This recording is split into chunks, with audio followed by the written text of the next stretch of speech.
Hi everyone, I'm Dale Smith, aka Journo Dale, and we're here to talk about Canadian politics.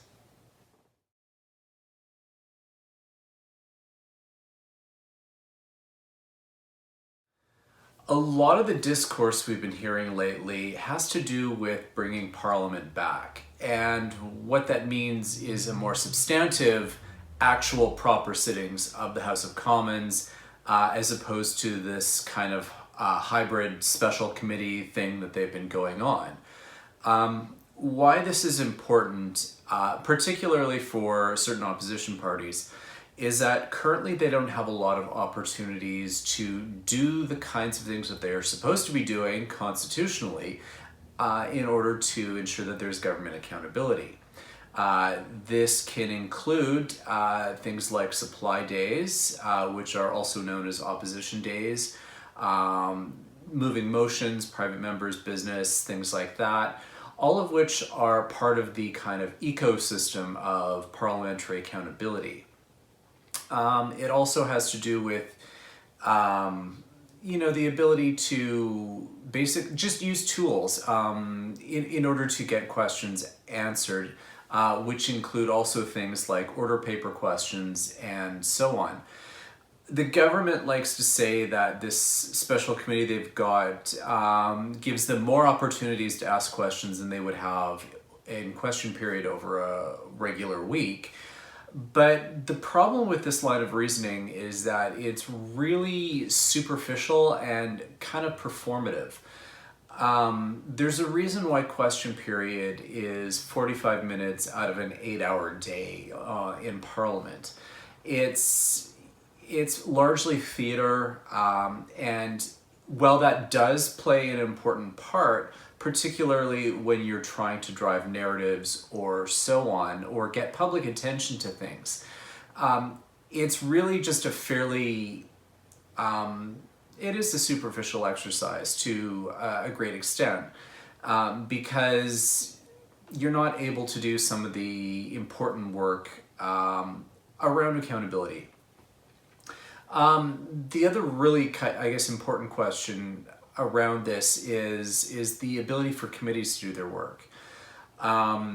We've got some committees operating on a sort of part-time basis using virtual means, which is not really great. Having appeared at one of these committees as a witness over Zoom, it's not a really great format, and it's difficult to kind of work with, and it's actually fairly exhausting to do.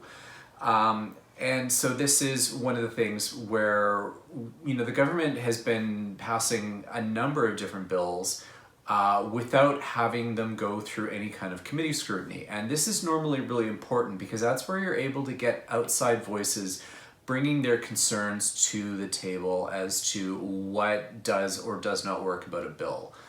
And we haven't had any of that for this emergency legislation that's been going on through the course of this pandemic. And it's important to have that because that's how we identify where there are problems in bills.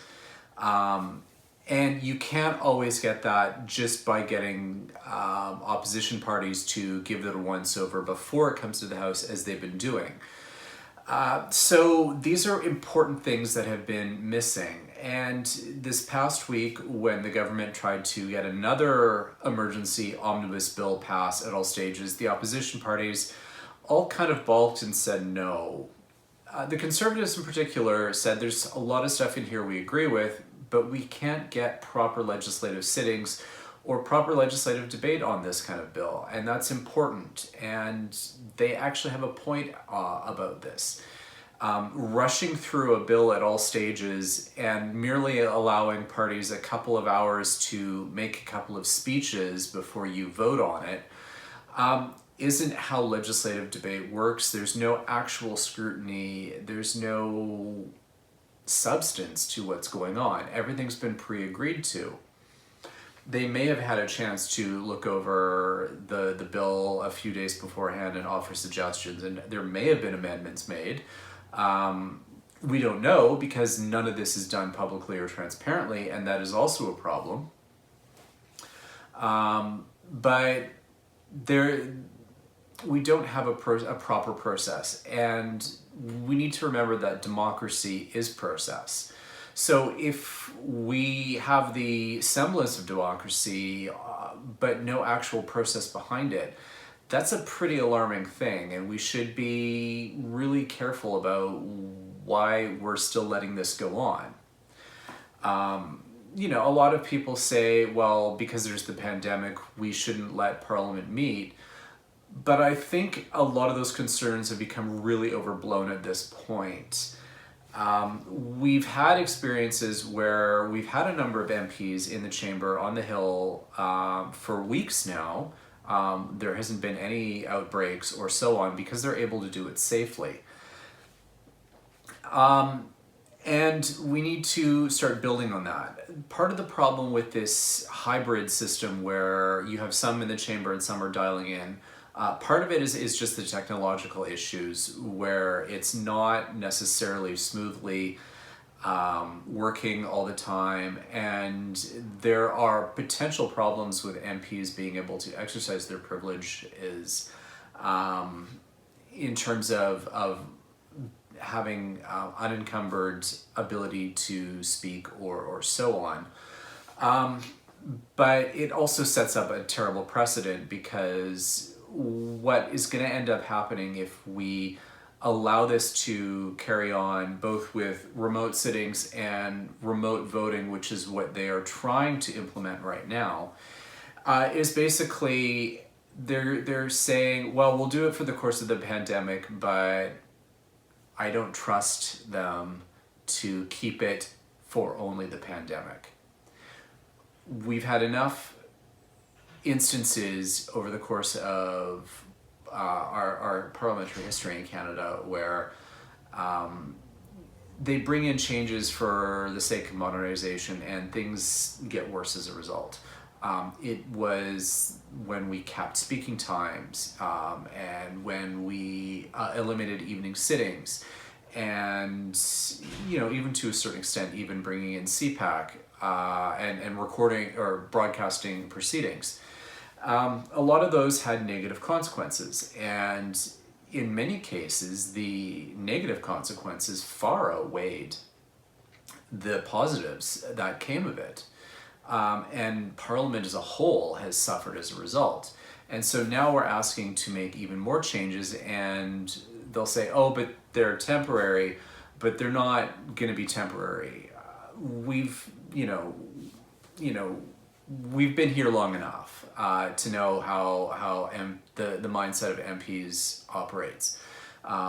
If we say we'll allow hybrid attendance and remote voting for a pandemic, as soon as it's over, there will be a push for it to continue for parental leave or work-life balance because they have small children at home, and pretty soon it will be because they've got so many things going on in their riding, and that's just so important, even though riding work is not actually a constitutionally valid part of an MP's job description. Their job description is to be in Ottawa, in Parliament, holding government to account, which is not what you're doing when you're attending community events. So these are things that if we let MPs keep using these as excuses not to be in Ottawa, and we keep allowing the rules to accommodate that because we have the precedent that we did it for the pandemic, we're going to see a very depopulated Parliament Hill within a few years, and that's a really concerning aspect. That's not how our system is designed to work. It's not how it works optimally. It's just poor function all around. And yet, for the sake of the pandemic, that's what MPs are racing toward. And I think we need to really have a second guess this and really kind of pump the brakes, I guess, to employ a metaphor. So what can we do instead? Well, we know that what we have been doing in terms of small attendance has been working. And we can, I think, successfully bring a lot more MPs in, because part of what we need to remember is that for the most of the course of a day, the whole House of Commons is not sitting. There are not 338 members in that chamber 8 hours a day. There are usually 25, maybe 30 in the chamber over the course of a day, with the exception of question period and votes. We do not need all 338 MPs present for question period. We can carry on with smaller numbers, and that will be just fine. For votes, there are ways that we can work around this in which could mean voting in shifts, where you have enough MPs in the chamber and possibly the visitors galleries up above. They all register their votes, and then they suspend for 5 minutes to swap everyone out, so that the people who weren't able to be in the chamber because of physical distancing rules can take their own places. They run the rest of the vote, tally the results, and then apply whatever that is to subsequent votes. We apply votes all the time, so there's not any reason why we couldn't do that as a better practice. The other thing is MPs are like, well, we're going to be traveling all the time, and that's, I think, one of the places where we could simply say MPs will have to stay in Ottawa for the number of weeks that we would be sitting, assuming that this would go ahead in the fall. And the Chateau Laurier is right next door to Parliament Hill. Parliament could rent it out for those weeks, and create that kind of a bubble zone where MPs are able to stay there, do their work, maintain enough physical distancing that we're not really worrying about contamination or infection, and not worrying about them traveling back and forth. Is this going to be some hardship? Yes. MPs could necessarily bring their families with them if they needed, or not for the course of those weeks. And yeah, it is asking for sacrifice, but we have frontline healthcare workers who can't see their own families either for fear of infection or infecting them. And they're getting paid a lot less than MPs are. So I think we need to start really thinking about this. Parliament can function. We've basically run out of excuses for it not to be at this point. So I think we should be applying some pressure to our MPs to be sitting properly, to have the proper functioning in the House of Commons of Parliament, because it is essential work that needs to get done. And we shouldn't be passing billions and billions of dollars in emergency spending without any proper oversight or outside committee witnesses giving us an idea of what's right and what's wrong with what we've implemented, because this is the job of Parliament, and it's essential even in the time of a pandemic. So I think the excuses are run out, and Parliament should be coming back. And that is everything for this week. Join us again next week for some more Canadian politics. I'm Dale Smith. That's at journo_Dale on Twitter. And don't forget to like the video, share, subscribe, and support us on Patreon. Thanks, everyone.